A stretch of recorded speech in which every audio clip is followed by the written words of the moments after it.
The Arizona sun hit different after London.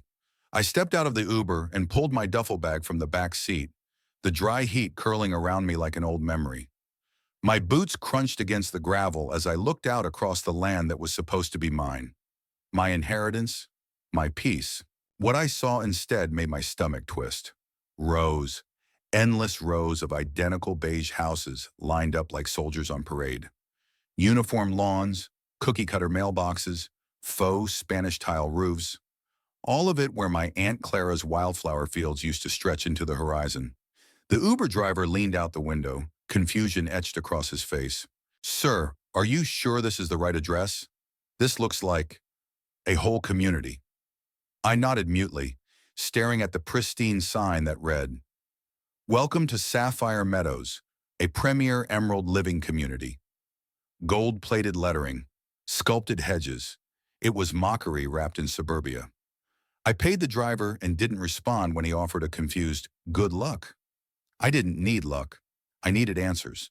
The sales office was the first building I spotted, nestled between a man-made pond and a white gazebo that screamed artificial charm. Inside, the scent of citrus-scented air freshener in desperation assaulted me. A young woman in a tight blazer stood up the moment I entered. "Hi, welcome to Sapphire Meadows. Are you here for a tour? Our Phase 3 homes are going fast." I didn't answer. Instead, I pulled out a thick envelope and handed it to her. Inside, the deed, tax records, and a copy of my aunt's will. My voice was calm. "I'm not here to buy. I already own this land. My name is Marcus Jordan." Her perky smile faltered, then flickered back on like a dying light bulb. "Oh, I think, let me check something." She typed rapidly, eyes darting between the screen and me. "You'll want to speak with Mrs. Hale. That's Veronica Hale, our president. She's expecting you." Expecting me? She directed me toward the administration building, a sleek two-story structure with mirrored glass and a marble foyer, and building that looked like a tech startup. I walked past neatly trimmed bushes, high-end golf carts, and a jogging couple who stared at me like I didn't belong. I guess in their eyes, I didn't. Inside, the elevator chimed softly as it opened on the second floor. I walked into an office that looked more like a senator's than a suburban administrator's. Floor-to-ceiling bookshelves, an espresso machine, and a massive mahogany desk.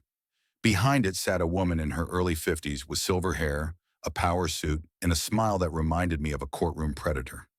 "Mr. Jordan," she said smoothly, rising and extending her hand. "Welcome home." I didn't shake it. I nodded instead, keeping my tone neutral. "You seem to know a lot about me." Veronica Hale's eyes glittered with the kind of confidence that comes from getting away with too much for too long. "Of course. We've been sending notices to your registered address for months. When we didn't hear back, we followed protocol. I assure you, everything was done by the book." She slid a thick folder toward me. "Notices, development plans, municipal approvals. Your aunt agreed to the original terms when the charter was signed in 1999. As executor of her estate, those agreements now include you." I opened the folder. One address kept repeating on every document. 212 Ivy Trail. Aunt Clara's old cottage. The same one that had burned down 2 years ago. "All these were sent there?" I asked. "Yes," she said, her tone almost playful. "It's the address we had on file. You knew that house was gone." Her smile widened. "We're not responsible for owners who fail to update their contact information. Our duty ends with proper notification." I studied her, parsing every twitch, every calculated word. I'd seen it before. Behind closed doors, in corporate fraud cases, in Ponzi scheme depositions. She wasn't bluffing. She thought she'd won. "I'll need time to review all of this with my attorney," I said quietly. "Of course," she replied, voice dripping with practiced sympathy. "But I should warn you, litigation would be very expensive. We're represented by Hale, Wilcox, and Brower. You may have heard of them." I had. They were bulldogs, legal assassins in designer suits. But she didn't know who I was.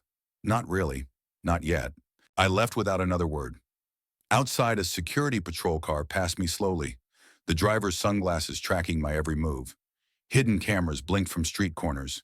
Every house had identical exteriors with slight variations, different window trim, a darker garage door, a fancier porch light.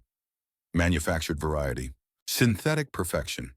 But what hit me the hardest wasn't the surveillance or the smirking president. It was the spot where Aunt Clara's favorite oak tree used to stand, where we'd have lemonade in the shade, where she taught me to read contracts, where she once said, "Marcus, the world will always try to take what's yours if you let it."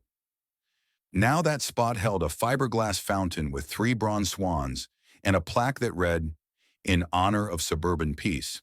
That night, I sat in my hotel room, surrounded by documents and silence, the hum of the air conditioning the only sound. I opened my laptop. Veronica Hale had no idea who she just challenged. I'm not a lawyer, but I've spent 15 years as a forensic accountant uncovering financial crimes and corporate fraud. I've tracked embezzlers, exposed money laundering rings, and followed shell companies across international waters. This was personal. I typed her name into the Arizona Bar Association directory. Veronica Hale, formerly Veronica Montgomery. License suspended in 2017. Conduct involving dishonesty, fraud, or deceit. My lips curled into a slow smile. The game had just begun. Veronica Hale didn't blink when I confronted her. That told me everything I needed to know. I'd seen it before. That cold composure masked behind polite civility. The kind you find in courtrooms, white-collar boardrooms, and at crime scenes where no one holds the weapon, but everyone's guilty. Veronica wasn't just some overzealous president. She was a seasoned player, the kind who smiled while sticking the knife in. What she didn't realize was, so was I. Back at my hotel, I spent the early hours digging. Her name change after 2017 aligned perfectly with her bar suspension. Her retirement from legal practice wasn't some graceful exit. She'd been caught falsifying financial affidavits in a major land acquisition case. Settled quietly, of course. And now here she was, fronting a suburban empire. Sapphire Meadows wasn't a housing project. It was a machine, designed to absorb land, push out opposition, and multiply profits. Every fee, every compliance violation, every restrictive covenant, it was revenue disguised as regulation.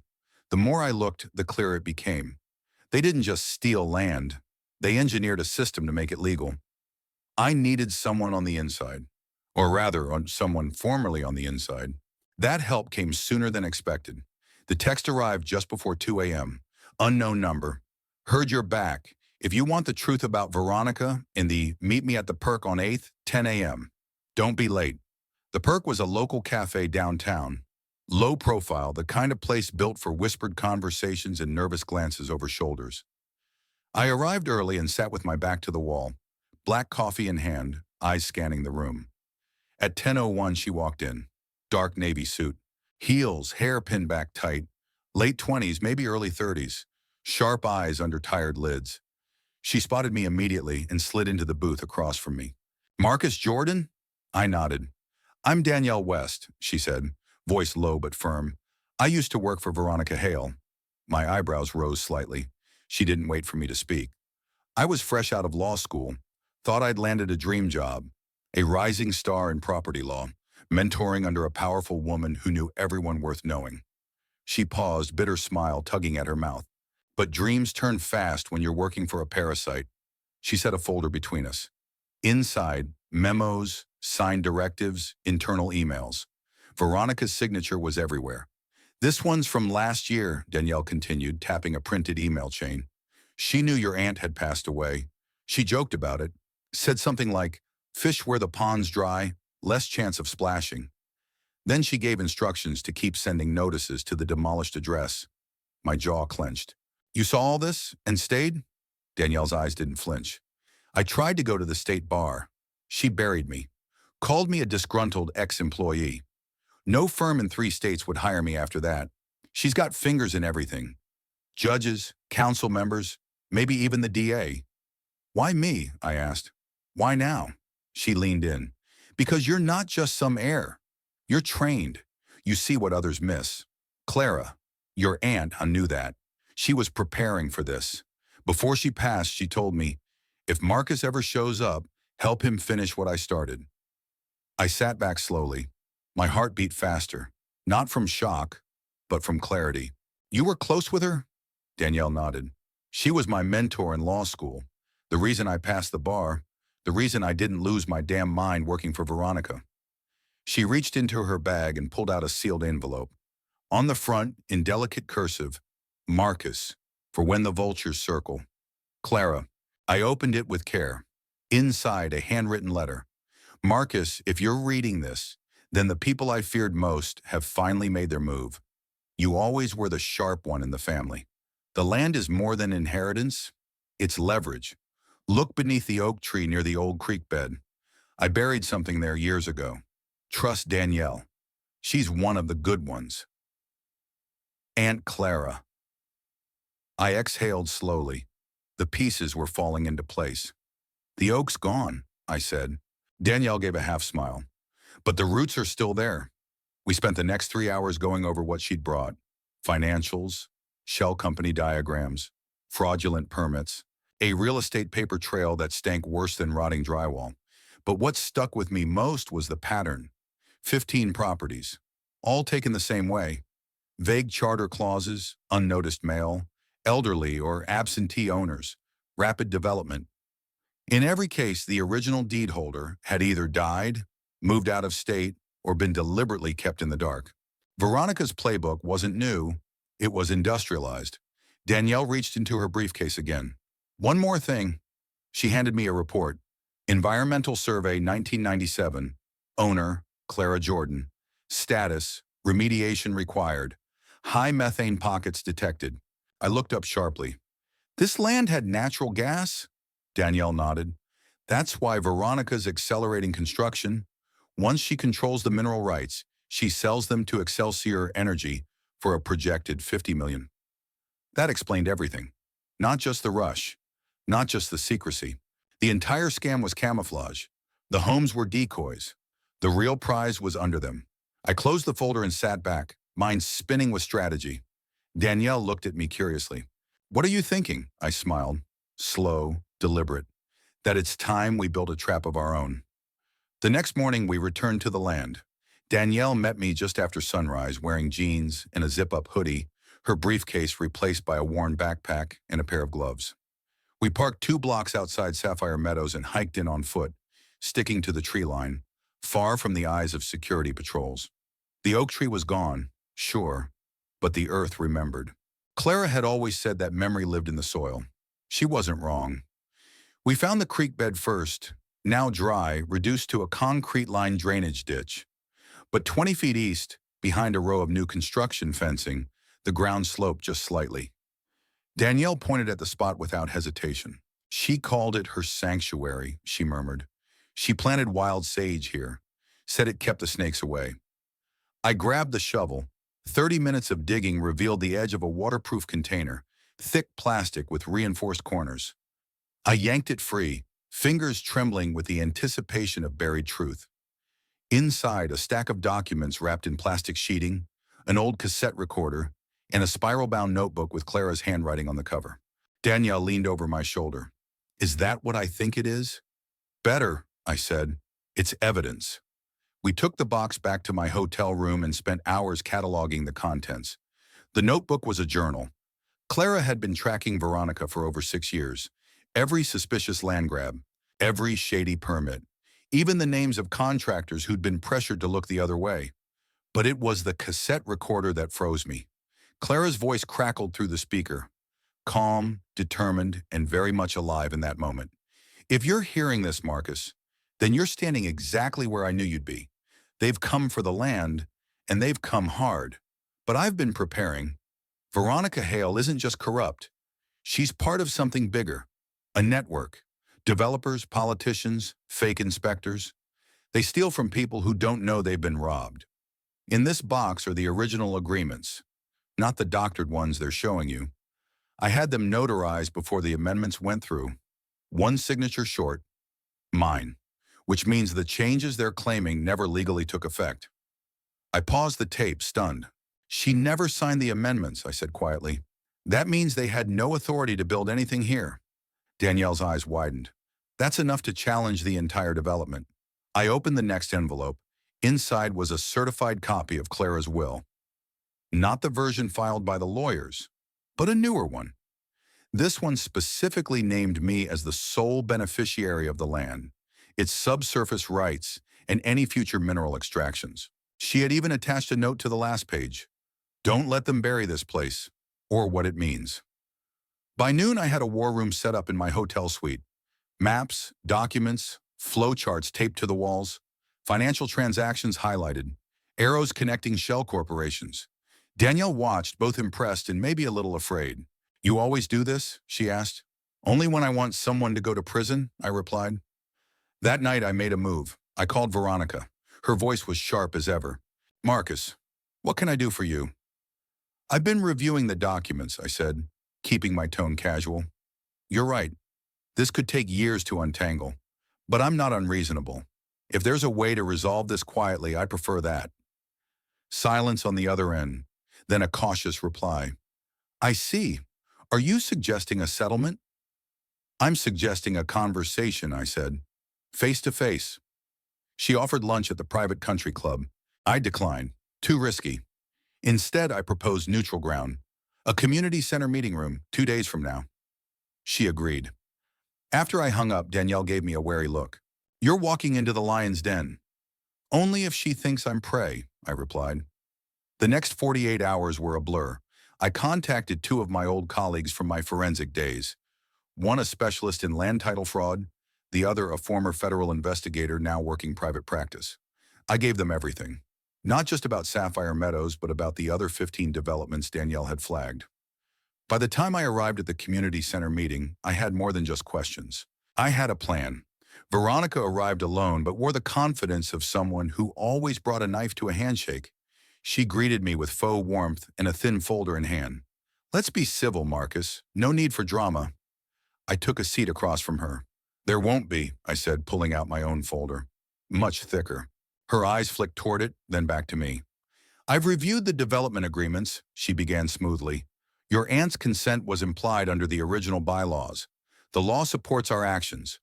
No, it doesn't, I cut in, because those bylaws were amended without her final signature. You had a notary stamp a document with one signature short. That's not implied consent. That's forgery. Her smile didn't fade, but her eyes narrowed. You'll have to prove that. I intend to.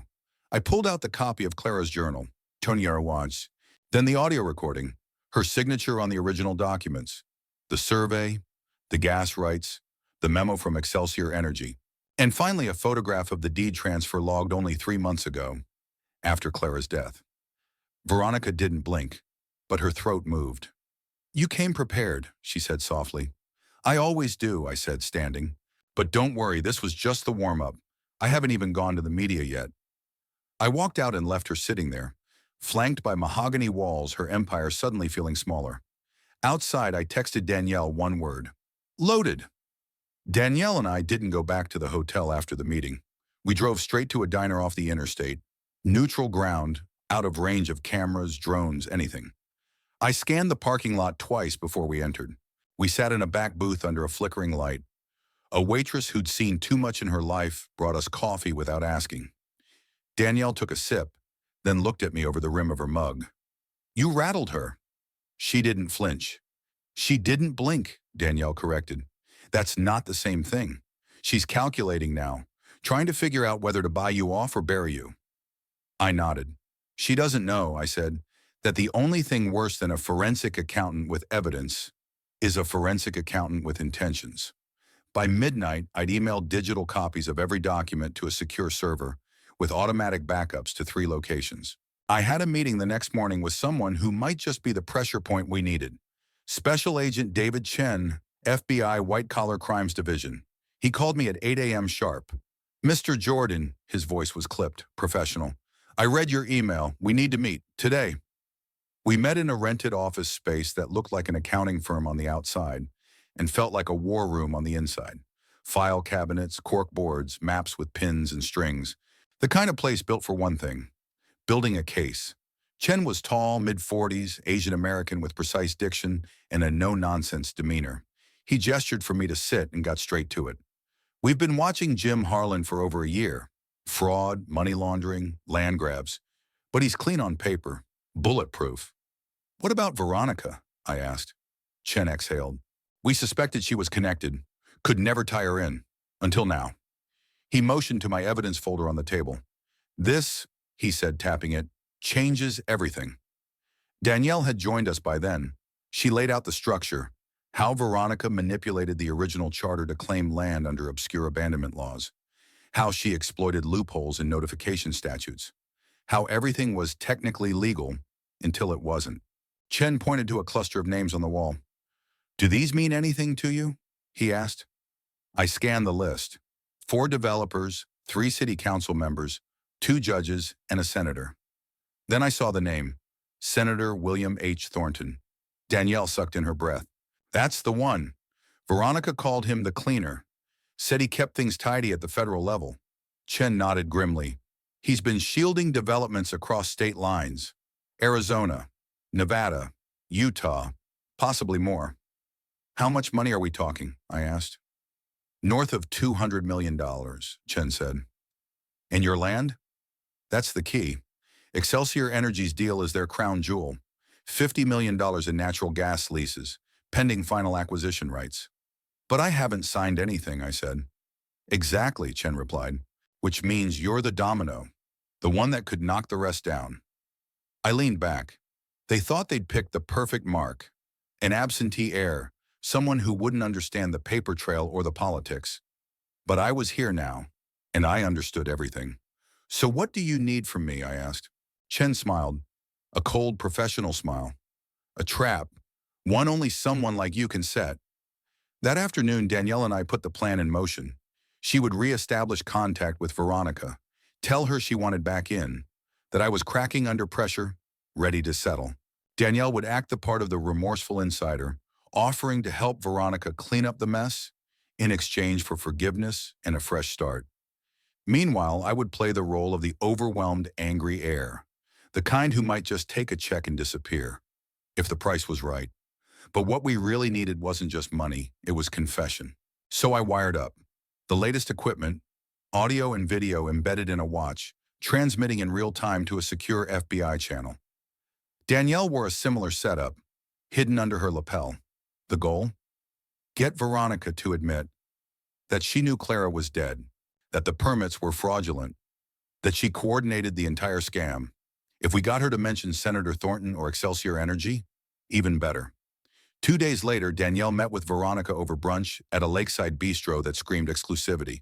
I listened from the van across the parking lot as their conversation played out like theater. I know I screwed up, Danielle said, voice quivering just enough, but I can fix this. I still know how Marcus thinks. Veronica was cool, careful. You're a liability. I'm your only shot at control, Danielle countered. He's building a case, Veronica, fast. There was a pause. Then Veronica said it. I didn't spend 6 years grooming this operation to lose it to some grief-stricken nephew and a washed-up paralegal. If he wants money, I'll give him money. But he gets nothing else. The mineral rights are ours. Excelsior is already drafting the deal. Boom. We had it. Danielle kept her calm. I'll convince him, but I want protection. And a bonus. Veronica smirked. Play it right, and we both walk out rich. The moment Danielle left the bistro, she called me. It's on, she whispered. She's bringing a bag to the meeting, a cash offer. I nodded slowly. Then it's time to make her think she's won. The meeting was announced with barely 24 hours' notice. An urgent matter regarding property rights, the email read. Most residents assumed it was about some zoning dispute or a pool code violation. Typical noise, but I knew better. Veronica was laying the groundwork for her biggest move yet, final control. She needed a performance, a public spectacle, something to make her look in charge and me look like a fool grasping at land I'd already lost. So I gave her the show she wanted.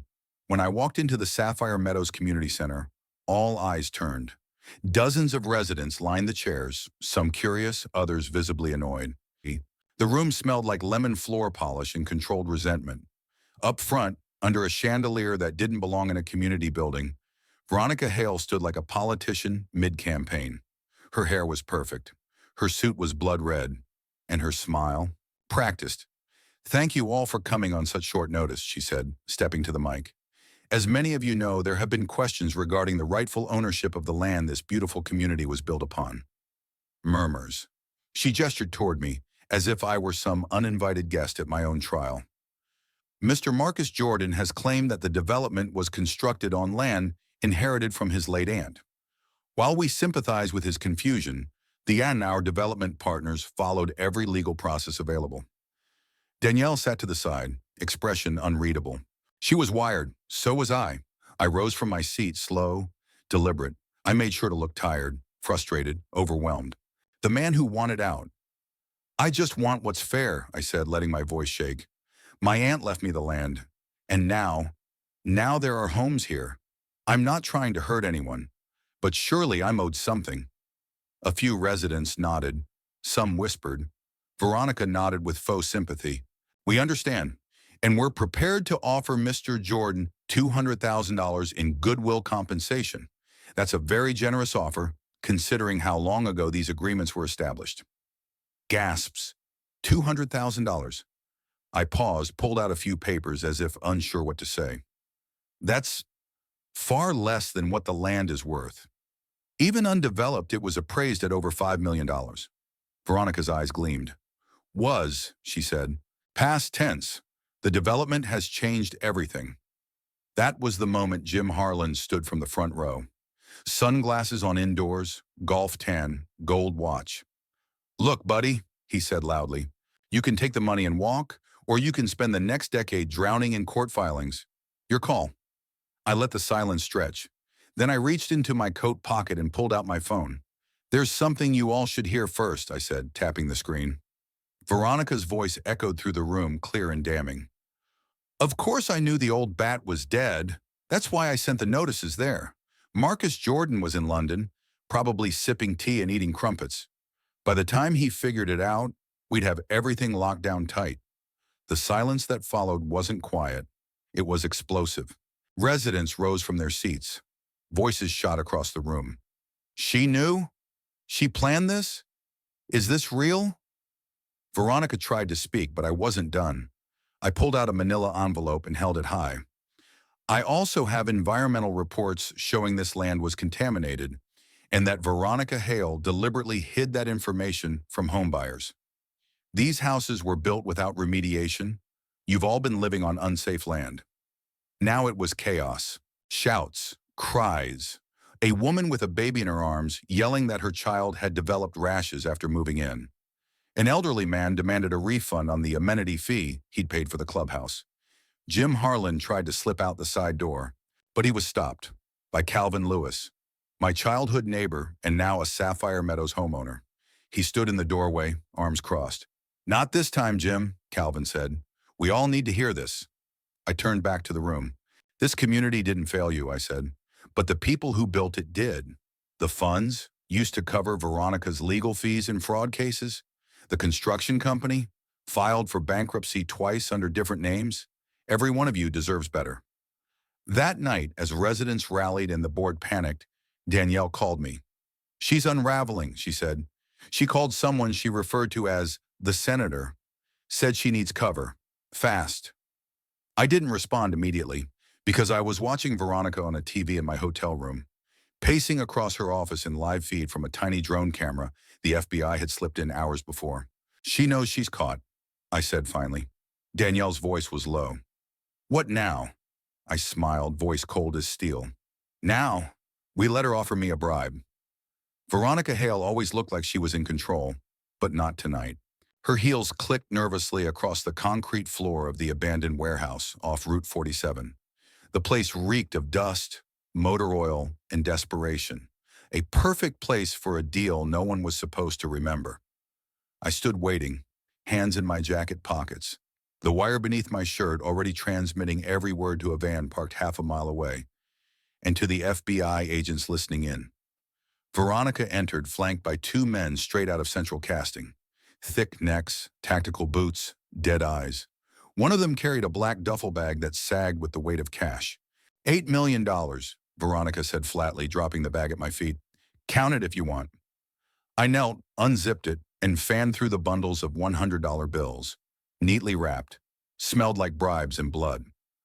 Looks about right, I said calmly. Now where's the NDA? She handed me a folder. You sign this, you take the money, and you disappear. If I ever hear your name again or see you anywhere near Sapphire Meadows, I'll make your life unlivable." I flipped through the NDA, pretending to read it. "What happens if I talk anyway?" I asked, not looking up. Veronica's voice turned ice cold. "Then you'll end up like Thomas Brennan." I froze, just long enough to register the name. Thomas Brennan, a journalist who died in a freak car accident while investigating corruption in Arizona 3 years ago. "I don't know what you're talking about," she added too quickly. But I wasn't done. I pulled out my phone and tapped the screen. The screen lit up with a photo. Veronica standing beside Jim Harland, time-stamped the day after Brennan died. In the background, a man labeled in FBI records as Victor Dorsey, a known fixer linked to at least 2 unsolved deaths. "You had Brennan killed," I said. The taller bodyguard reached for his waistband. That's when the warehouse doors exploded open. "FBI, hands where we can see them!" Floodlights hit us all at once. Dozens of agents swarmed the room, guns drawn. Veronica's face twisted into pure panic as she tried to bolt. But Agent David Chen tackled her to the ground himself. Jim Harland had been caught earlier that day at a small airstrip trying to flee to Belize. He was wearing a fake mustache and a real Rolex. Now both of them were in federal custody. Veronica was screaming as they cuffed her. "You set me up. This is entrapment. This is illegal." I walked past her slowly. "No, Veronica, it's justice. And that money?" I nodded at the duffel bag. It was marked, tracked. The same funds Jim stole from the accounts. Her face went pale. Agent Chen leaned toward her. "We also traced the transfers from your shell companies in the Caymans, Veronica. We've got the emails, the fake permit signatures, and now, conspiracy to commit murder." She stopped struggling, because she knew she was finished. The fallout began before sunrise. News vans parked outside Sapphire Meadows by 7 a.m., their reporters spinning in circles trying to catch up. I held a press conference on the front lawn of the community center. "I'm not here to destroy your home," I told the residents. "I'm here to expose the people who built them on lies." The reaction was overwhelming. Stories poured in, rushed closings, missing inspections, convenience fees that were never explained. An elderly couple approached me in tears, telling me Veronica had pressured them into investing their retirement savings in a guaranteed fund. That fund, I discovered, didn't exist on any official records, but I'd already found it, disguised as a construction buffer in a fake LLC based out of Nevada. Meanwhile, Danielle was delivering testimony to the FBI. Every email, every memo, every moment she'd spent under Veronica's thumb. By the end of the week, the Department of Justice had launched a full investigation. Senator Thornton's name surfaced in several wire transfers. His office issued a statement denying involvement, which of course meant they were involved. Danielle and I met again at the diner, the same booth where we'd first formed our alliance. "Did you ever think it would go this far?" she asked, stirring her coffee. I looked around at the quiet hum of a town finally waking up to truth. "No," I said, "but I'm glad it did." "Do you think she'll flip on the others?" "She'll have to," I said. "She's too smart not to try saving herself, and too dirty for anyone else to do it for her." Danielle smiled for the first time in days. "So, what now?" I looked out the window as the sun dipped behind the mountains.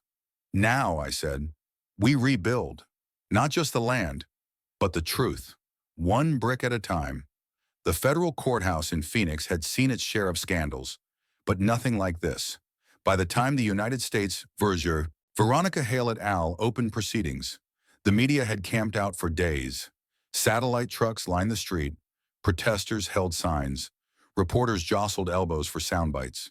Inside, the courtroom buzzed with barely restrained tension. This wasn't just a real estate fraud case anymore. It had ballooned into something far bigger, a corruption scandal touching developers, politicians, and the very foundation of modern suburbia. I sat behind the prosecution's table beside Danielle, who had been sworn in as the state's lead civilian witness. She looked like a different person now, not broken, not bitter, but sharp and ready. Beside her sat Agent Chen and a team of federal prosecutors. Across the aisle sat Veronica Hale, in a gray suit that couldn't mask how far she'd fallen. Her once impeccable hair was flat, her eyes hollow. She didn't look at me, not once. but I could feel her watching. When my name was called, I walked to the stand without hesitation. The bailiff swore me in. The courtroom quieted. The lead prosecutor, a woman named Martha Reyes, started simply. "Mr. Jordan, can you state your occupation for the court?" "Forensic accountant," I replied, "specialized in property and financial fraud. 15 years. "And how did you become involved in this case?" "I inherited land from my aunt, Clara Jordan. When I returned from a consulting project in London, I found 120 homes built on that land without my knowledge or consent." "Did you receive any notice about the development?" "No. All notices were sent to an address that had been demolished 2 years prior. They used that outdated address knowingly." Reyes nodded and held up a series of documents. "Do you recognize these?" "Yes. They are the original charter agreements. Clara never signed the amendments that allowed for development, which means everything that followed was illegal."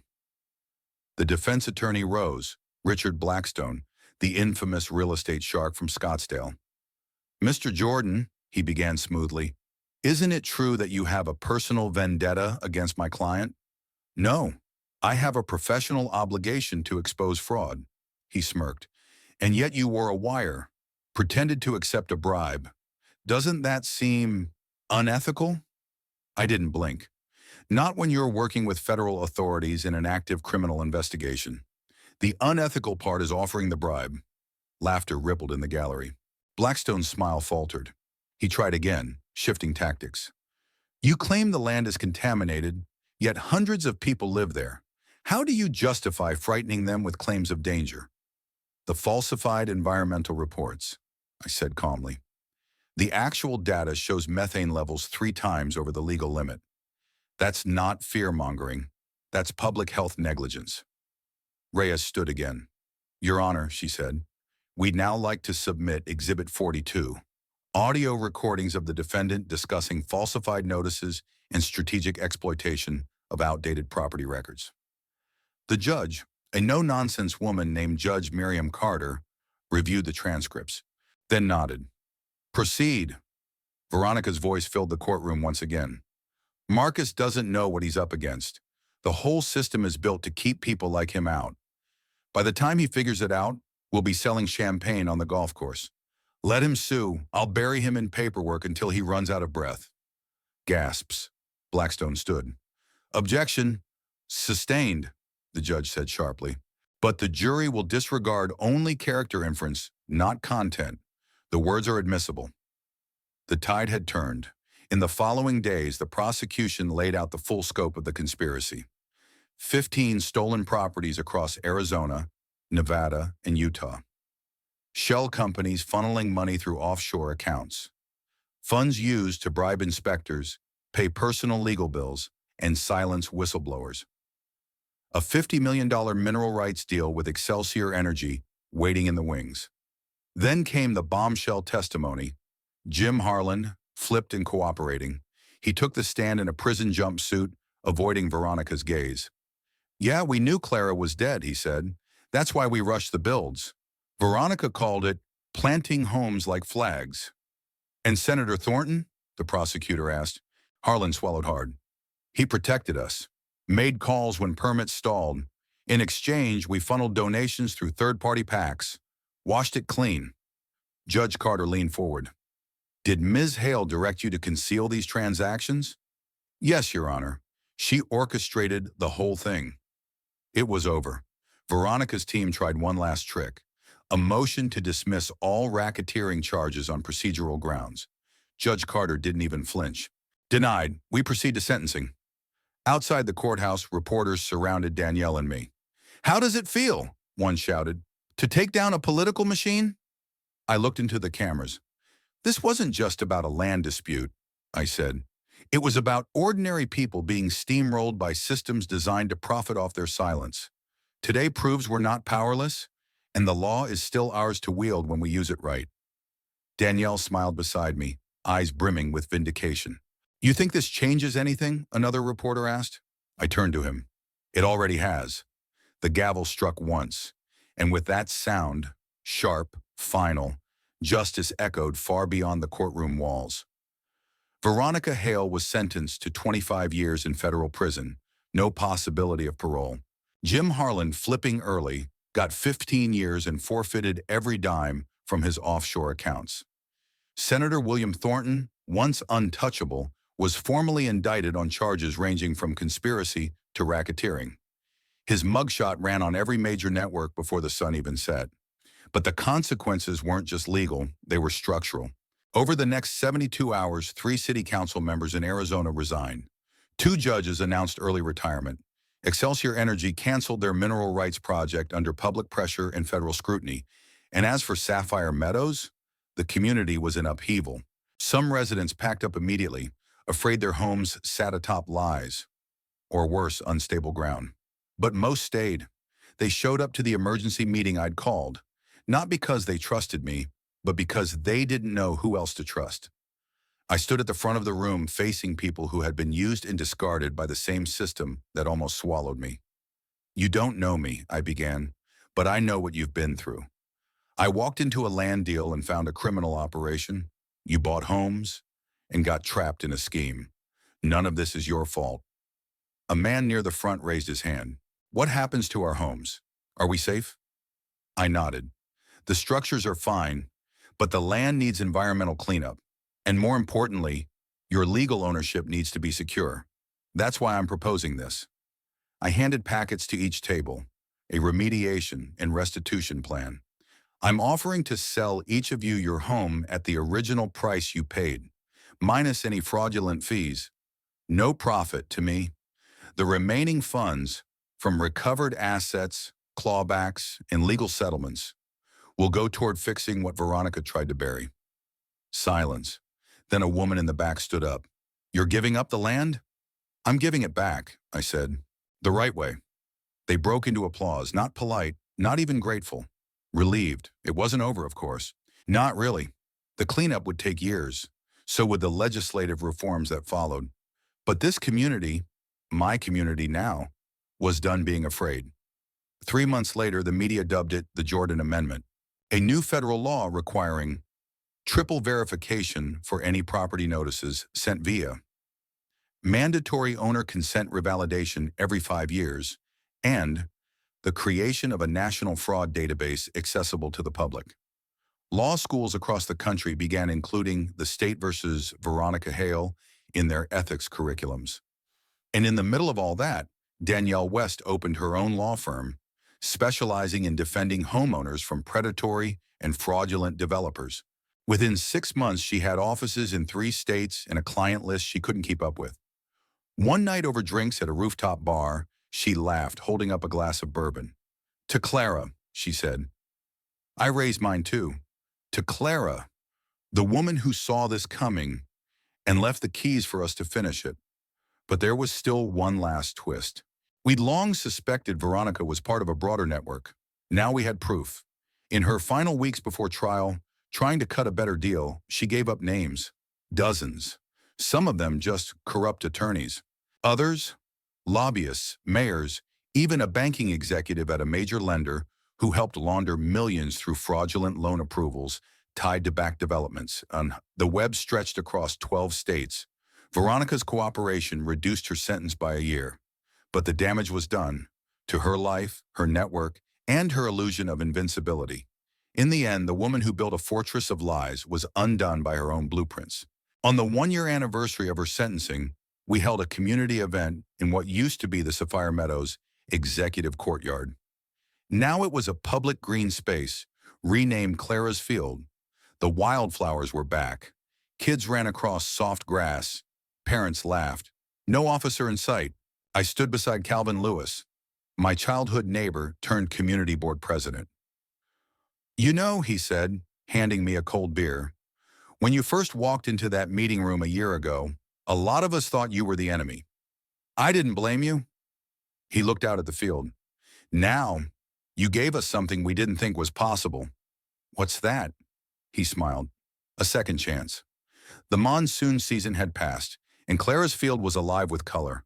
Wild golden poppies, clusters of purple lupine, a trail of orange globe mallow running along the edge of the walking path.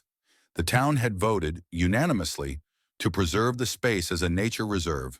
No more fences, no regulations, Just earth, air, and memory. I walked the path alone that evening. It had been a full year since the verdict. Sapphire Meadows was no longer the name on the sign. It now read Jordan Crossing, a quiet nod to the past and a promise to the future. But I wasn't here for plaques or speeches. I was here for Clara. Weeks ago, Calvin had found something unexpected in the community archive. A metal box lodged behind a false wall in what used to be Veronica's private records room. He hadn't opened it, said it felt personal. So he handed it to me wordlessly. I opened it that night, alone in my study. Inside, a single cassette tape labeled "For Marcus When the Dust Settles," a worn envelope, and a photograph of us from when I was 13, me planting a tiny oak tree, Clara smiling beside me with dirt on her jeans and sun in her hair. I stared at it for a long time before hitting play. "Hey, kid," Clara's voice crackled through the speaker. "If you're listening to this, it means you did it. You figured it out. You saw through the mirage, the suits, the gold-plated lies, and you stayed. I knew you would. You always saw patterns where others saw mess. That was your gift. That's why I chose you. Not just to inherit land, but to carry a legacy. This land's always been more than soil. It's a mirror. It shows people what they're really made of. Some saw it as a blank canvas. Others, a gold mine. But you saw it as something worth protecting. I couldn't stop them, Marcus. Not in time. But I laid the foundation. You built the house. Whatever you choose next, this land is your compass now. Let it guide you. Let it grow you. And if the world tries to steal something sacred again, don't just fight back. Trap them with their own greed." I hit stop. The letter inside the envelope was handwritten. Short, simple. Clara's style. "Marcus, not everything that's buried is lost. Sometimes we bury things to protect them, not to hide them. You were never just my nephew. You were always the one I trusted to finish what I started. Don't let the weight of justice make you bitter. Let it make you better. Love always, Clara." That night, I walked down to the base of the hill, where the old oak tree had once stood, the same spot where I'd unearthed the first lockbox with Danielle nearly a year ago. Now, in its place, a new sapling stood, surrounded by a small iron fence and a plaque etched with one sentence: "Truth, like roots, always finds its way back to the surface." I sat beside it, the wind brushing through the tall grass. The community was safe now. Not perfect, not immune, but awake. And that was the start of real change. Danielle joined me a little later, 2 coffees in hand. She handed me one without a word. "You okay?" she asked. I nodded. "Yeah, just thinking." She looked at the sapling. "Feels like something's ending." "Maybe," I said. "Or maybe something's just beginning." She smiled. "You ever think about leaving this place now that it's all over?" I looked around. The paths, the wildflowers, the laughter from the picnic tables in the distance. "I used to, but now?" I took a sip. "Now I think I'm exactly where I'm supposed to be." By the end of the summer, I officially transferred mineral rights into a community trust, managed by a nonprofit created in Clara's name. Proceeds would go toward local school funding, environmental cleanup across the state, legal defense for victims of fraud. We called it the Clara Foundation. And the first lawsuit we helped file was against a similar scheme unfolding in New Mexico. Danielle's firm handled the case. I watched her argue in court with fire in her voice and steel in her posture. And I realized something else had taken root here too. Not just justice, but legacy. 6 months after the verdict, the letter arrived. Thick paper, embossed seal, no return address. I opened it in the quiet of my study, morning light slanting across the desk Clara once used for seed catalogs and handwritten letters. The letter was short, 2 paragraphs, signed by someone I hadn't expected to hear from again. Senator William Thornton. "Mr. Jordan, by now you understand that what you uncovered was only the surface, a fragment of something older, deeper, and far more dangerous than a few corrupt. You won a battle, but be careful thinking it was the war. The real game is always played in shadows. And those you've exposed were expendable. Enjoy your victory. Just don't mistake silence for surrender. WT." I read it twice, then burned it in the fireplace. Life settled, but I never went back to my old consulting firm. Didn't feel right chasing profits when I'd just seen what happened when money ran unchecked. Instead, I stayed. I took on small fraud cases across the Southwest, helped homeowners unravel confusing title issues, helped victims of forged claims find their voice and their deeds. People started calling me the accountant who killed the kingpin. I hated the nickname, but I appreciated the calls. Jordan Crossing became a model neighborhood. Instead, we formed a resident co-op where every household had a vote. Transparency, real democracy. The first community garden opened that spring. The school got new books, and every June we held a block party under string lights hung between homes built on land that had once been stolen, but now truly belonged to its people. Danielle kept expanding, her firm, her reach, her impact. One evening, she showed me a map on her office wall with red pins stuck across 6 states. Each pin represented a case, a family, a fight. "You think it'll ever end?" I asked. She shook her head. "Not really, but the more people we wake up, the fewer they can fool." Autumn brought cooler winds and one last surprise. Calvin Lewis stopped by one afternoon carrying a small, weathered box. "Found this under the old community office floorboard," he said. "Thought you'd want to see it." Inside, a stack of faded Polaroids, a sealed letter, and a silver bracelet with the initials CJ engraved on it. The letter was from Clara. Again, "Marcus, if you're reading this, I'm probably gone for good. But maybe not. Maybe I'm part of the soil now, in the wind, in the roots. I want you to know one thing. You didn't just save this place. You saved the people. That's always been the real victory. If they try again, don't meet them with anger. Meet them with sunlight. Let the truth grow so tall they can't build shadows big enough to hide it. Love always, Clara." And so we did. We planted wildflowers. We replaced "keep off the grass" signs with "pull up a chair." We turned Clara's old plot into a teaching garden where kids learned not just how to grow food, but how to grow truth together. Every time someone asked me if it was worth it, I'd think back to that first moment. Stepping out of the Uber, seeing 120 houses on land that should have been empty desert and wildflowers. What they saw was profit. What I saw, a crime scene. But now I saw a neighborhood, a real one, built not on lies but on truth, memory, and second chances. And if you're reading this now, wherever you are, and you've ever had something taken from you, don't give up. Don't think you're too small to fight back. Don't think systems can't be broken, because sometimes all it takes is one voice, one file folder, one letter from a woman who never stopped believing in you, even after death. Sometimes the best revenge isn't justice in court. It's a wildflower breaking through concrete. It's turning their greed into something that blooms.